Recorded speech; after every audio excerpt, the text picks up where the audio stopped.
Let's revisit how the character of Mr. Sulu was described to you.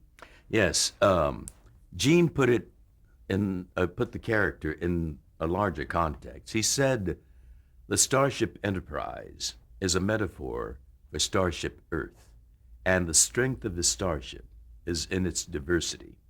And so he wanted to have that diversity reflected in the makeup of the crew, in the casting of the crew. And my character was supposed to represent Asia. And as you know, Uhura, um, the female communications officer, was supposed to represent Africa. But he told me the difficulty with naming a character that was supposed to represent Pan Asia was in the name, because every Asian name is nationally specific. You know, Tanaka is definitely Japanese. Kim is definitely Korean. Wong is definitely Chinese. And so, how can you say this character is Asian with a name like Wong, you know? And so, he was looking at the map of Asia and he noticed that off to the side of the South China Sea was the Sulu Sea. And he thought, aha, the waters of a sea touch all shores. And so that's how he came up with Sulu.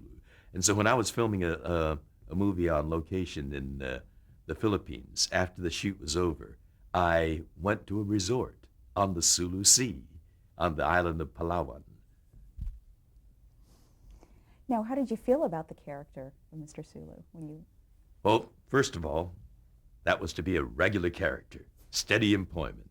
I desperately wanted to be working regularly. But when he put the character in that kind of context, and then once we got into the series, we started reading the script. It was a quality series. It had substance. It was a weighty. I mean, it was good, rip snorting good space opera, but it was also one that had a lot of ideas, a lot of uh, uh, commentaries on issues of the time, and so I really wanted to be in it. And the character of Sulu was depicted as part of the leadership team of the Starship Enterprise, and to be working in concert with that team as a leader, and in some ways heroic. Uh, it's a wonderful opportunity, and I was just sitting on pins and needles, itching to do it. But again, that torturous period after the interview and until the phone call from the agent comes, you are made to go through this excruciating process. But the phone call came through, and I was cast. I was Sulu. Did you have a say in the development of the character? Well, I gave it to them. Not that they opened the door, but I was always lobbying for more um, participation for Sulu and more fleshing out of the Sulu character. I was always lobbying for him to be more a participant in the drama as opposed to just saying "aye, aye, sir, warp 3." I was always lobbying for him to have a family, parents, uh, uh, brothers, sisters, maybe a wife, or have a relationship going, to add more dimension to him. And Gene kept promising, yes, yes, next season, we'll work some of that in. Uh, but when next season came, the second season came, during the hiatus, I took off to do a feature film with John Wayne. And as a gift, uh, Gene gave me about a half a dozen scripts for the next season, in which Sulu had much more to do. And so, I took those scripts with me to Columbus, Georgia. We filmed on location at Fort Benning. And I practically had my lines memorized while we were filming The Green Berets. But we got into all sorts of problems there. It rained, we had other scheduling problems, and we ran way over. And I couldn't be back in Hollywood in time for the beginning of the commencement of filming on the second season. So I missed out on all those episodes that had more for Sulu to do. And Walter Koenig, who played Chekhov, just sailed in, and they changed Sulu to Chekhov, and he got all the roles that I had lobbied for. Oh, I was mad. I hated Walter before I met him, and as it turned out, he's become one of my best friends from Star Trek. Now, what challenges did you face working on a series that required a lot of special effects? We just took it, as part of the givens of working on a sci-fi series. The most technically involved one, I think, was the beaming effect, transporting from, the transporter pod to the planet or wherever our destination was. And that meant, standing stock still for a few seconds and then quickly stepping out, and they run the camera again. And that was about the extent of the real technical special effects. The doors that opened and closed, were all manually done. And so the special effects back then was not as challenging as they are today. I mean, they are just dazzling, what we see in science fiction movies today. And that equally involves that much more from the actors. But, to be at the console and see alien ships out there on the screen or something is part of acting. Instead of seeing an alien ship, you might see a police car coming in a contemporary drama that's not really there. You see in your mind's eye. So in terms of acting, those things weren't that particularly challenging. I would say probably the transporter effect was about the most different of the special effect things that we had to do as actors. Were there any challenges with the props in trying to create a very cohesive way of using something that had never been invented yet? The props were all challenges. The costume, the uniform was a challenge. We had to, there I was at the console. It had these jelly bean lights on them, but I couldn't treat them like jelly bean lights. They were vitally important. I mean, so what I did was I went to Caltech what is that? Not NASA. It's at Caltech, that space agency.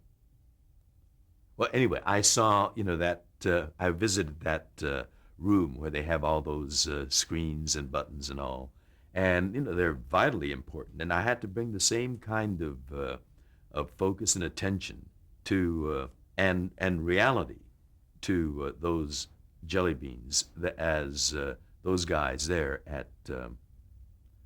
I keep blanking out. The Jet Propulsion Lab? Jet Propulsion Lab. That's it. Thank you. The Jet Propulsion Lab people, how they relate to their knobs and switches. And so to make that a reality was a challenge. To work with a phaser gun was, took a little adjusting. Everything that we touched never existed before. It wasn't like doing a detective series, a contemporary thing, or a Western where, the givens are givens. And sometimes, these directors that move from show to show come with their ideas, which don't actually jive with the conventions that we had set. So we'd have to do battle with some directors who wanted you to press a button for a certain effect, but we had established that it was not, it was something else, So we had to create our own reality and to adjust to the props and the wardrobe and those high heel boots that we had to wear. I mean, our muscles are not used to walking around like that. And we were starting to complain, why is it that I have this ache in my leg? And then Walter would say, "Yeah, I've got the ache too."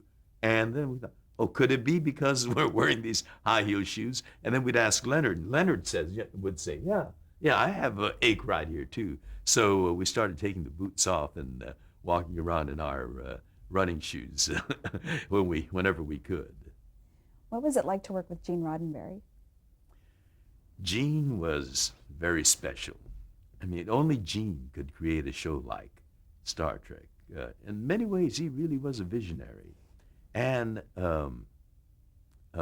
someone who brought a whole different perspective to television. He felt that television was a potent medium that was being wasted with the kind of pap that we had on television at that time.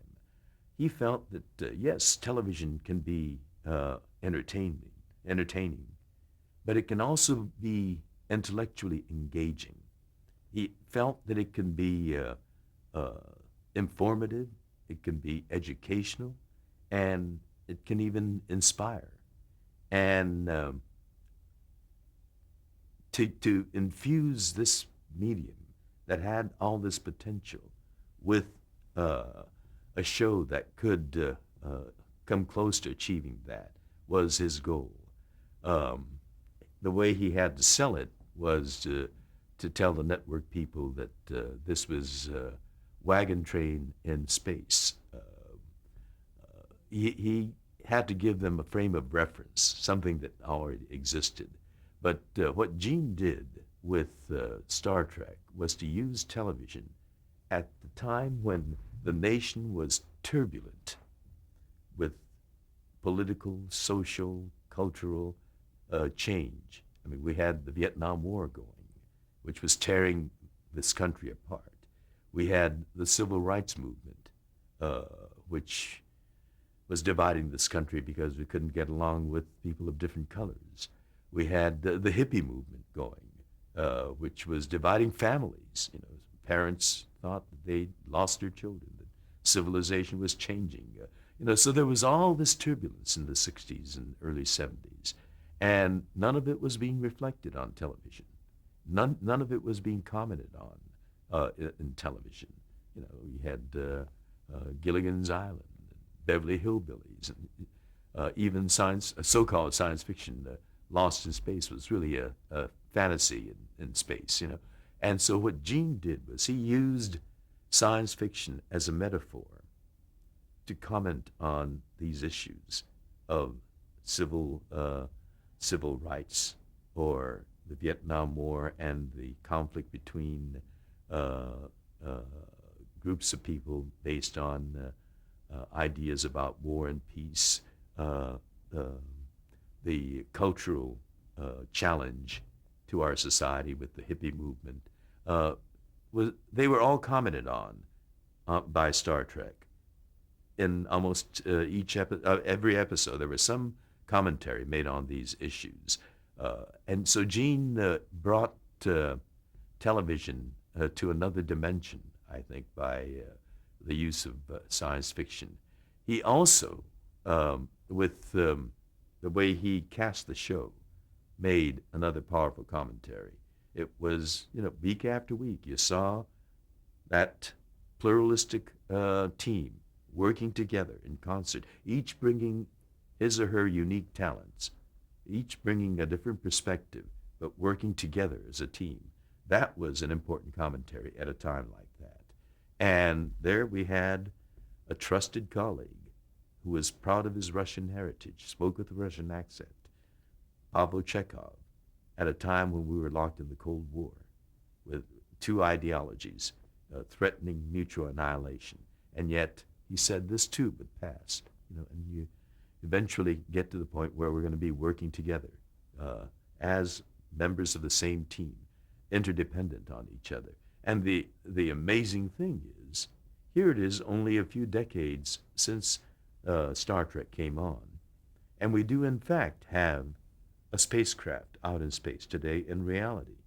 And we do have not only Russians and Americans, but Israelis and Japanese and all these people of this planet Earth working together up there at the International Space Station. And the other tantalizing new thing, we have Spaceship One that went out, a private enterprise project. And now another entrepreneur, Richard Branson, of Virgin Airlines, is proposing to shuttle tourists up there. So when we complain about the densely crowded freeways here, who knows what new problems, new challenges that we might have. But you know what? Gene was already suggesting at these things back in the 60s on Star Trek. He brought with Star Trek not just a wonderful science fiction show, but he brought something that stimulated thinking, that engaged the mind, and activated people. Let's talk about the actual filming of the show. Were the shows rehearsed? And if so, how were they rehearsed? The first two seasons, we had a rehearsal table in one corner of the soundstage. And we, on the first day of filming a particular episode, we would sit around and have a read-through, which was something that most other TV shows did not have, because that was time, and time was valuable. But Gene, again, brought that kind of additional care to the making of Star Trek. And then, after the read-through a couple of times, we went on the set and we had the normal kind of rehearsal prior to the actual filming. What was Gene Roddenberry's role in the day-to-day running of the show? Gene concentrated on the writing part of it. And from everything that I've heard, he kept ridiculous hours there. He practically slept on that couch in his office at Desilu Studios. He kept long hours, but he was one of these driven perfectionists. He kept working on scripts, trying to fine-tune it, hone it this way and that. And so his time was spent on the writing of it. I think Bob Justman probably knows more of the other aspects of what Gene's duties were, but he would occasionally visit us on the set and give us a pep talk, cheering us on. But he was primarily in the front office. Talk about working with Bob Justman. Bob was, an energetic guy who came on the set when he was on the set, you knew he was there. His voice is loud and his presence is very obvious. And then when he went away, you knew that he was gone. What about Gene Kuhn? Gene Kuhn was more of a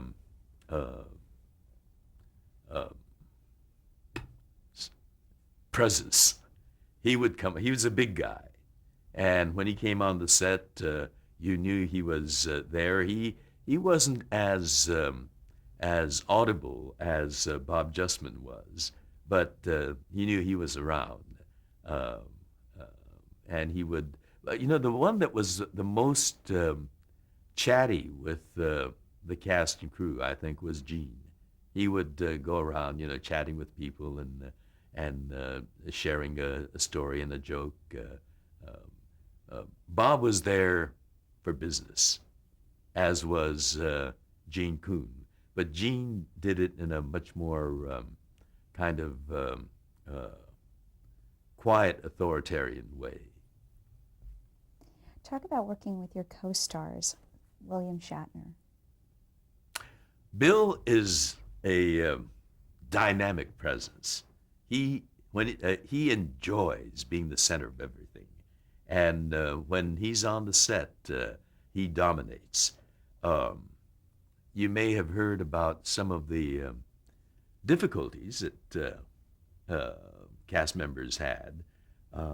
We might be preparing a scene where it'd be a close-up on you, and then it would shift to Bill, and then you'd see Bill in a whispered conversation with the director, and the setup was changed, and it was on Bill, and you were the offstage voice.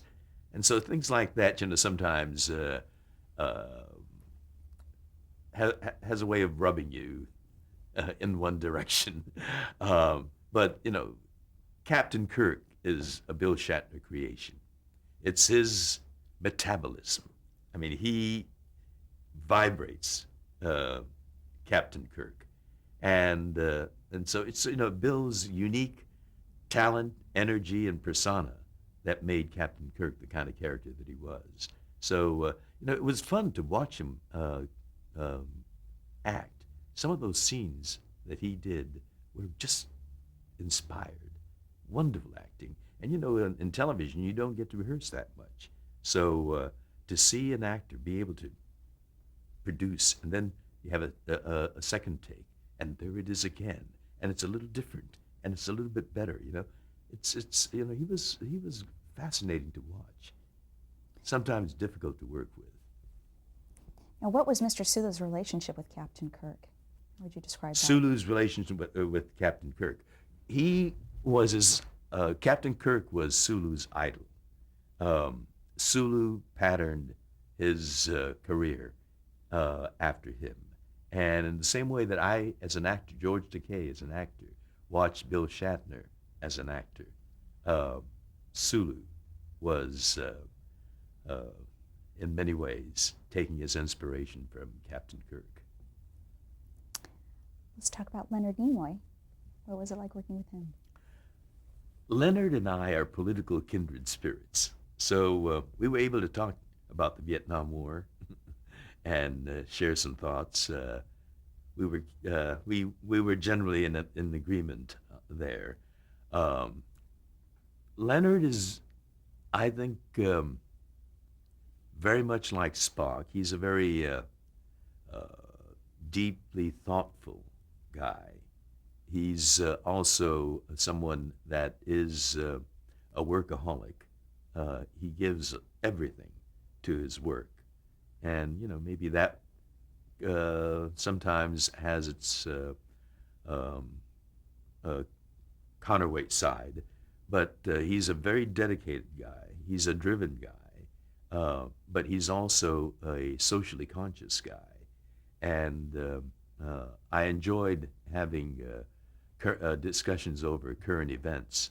And at that time, the '60s, there were a lot of current events, and so set aside discussing political issues. He was a supporter of McGovern. This is after Star Trek, but and I was a McGovern delegate to the Democratic Convention, and so we campaigned for McGovern at that time, and today Leonard has become a very generous and very selective philanthropist, and he's been very generous with many of the arts institutions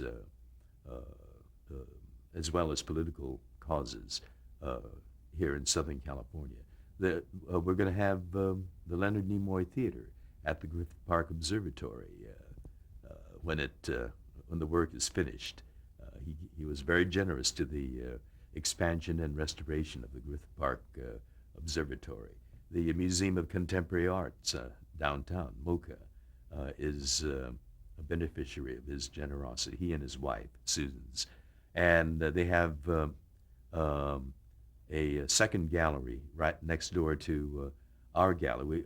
We founded a museum called the Japanese American National Museum right next door to us, and Leonard's been very supportive of the Japanese American National Museum as well. And I see his name in so many places. He's been very generous to the Academy of Motion Picture Arts and Sciences and their expansion project.